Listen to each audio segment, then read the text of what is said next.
और छत्तीसगढ़ के रण में बीजेपी के दिग्गज भी अब उतरने के लिए पूरी तरह से तैयार है। रविशंकर प्रसाद 3 दिवसीय दौरे पर आ रहे हैं। आपको बताएं कि सूरजपुर में आम सभा को संबोधित करने वाले हैं। यहां पर बीजेपी की तरफ से भी पूरी तैयारी है प्रचार अभियान में जुटने की।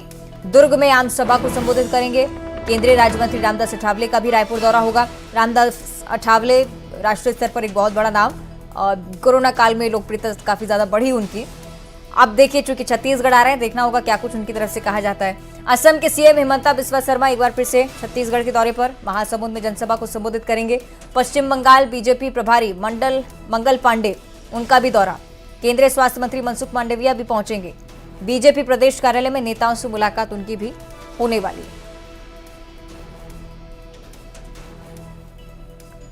सीधे रुख करेंगे रायपुर का हमारे सहयोगी आकाश शुक्ला हमारे साथ लाइव जुड़ रहे हैं। आकाश, दोनों ही मायने जरा समझाइएगा। एक तरफ कांग्रेस के दिग्गज चुनावी मैदान में, दूसरी तरफ एक बड़ी पकड़ बीजेपी बनाने की कोशिश करती हुई अपने केंद्रीय नेताओं को जमीनी स्तर पर उतारती हुई। आकाश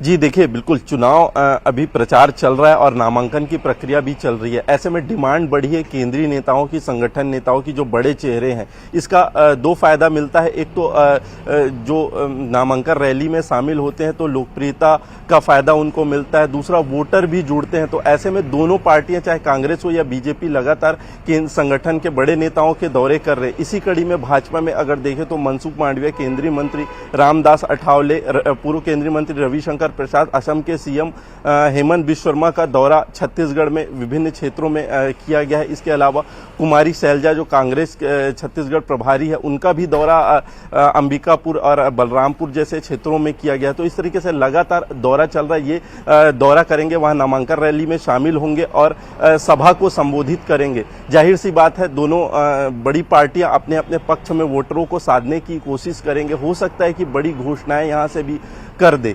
तो इस तरीके से तमाम कार्यक्रम तय किए गए हैं। जी निश्चित तौर पर मुझे लगता है कि अच्छा खासा प्रभाव भी केंद्रीय नेता यहां पर डाल सकते हैं।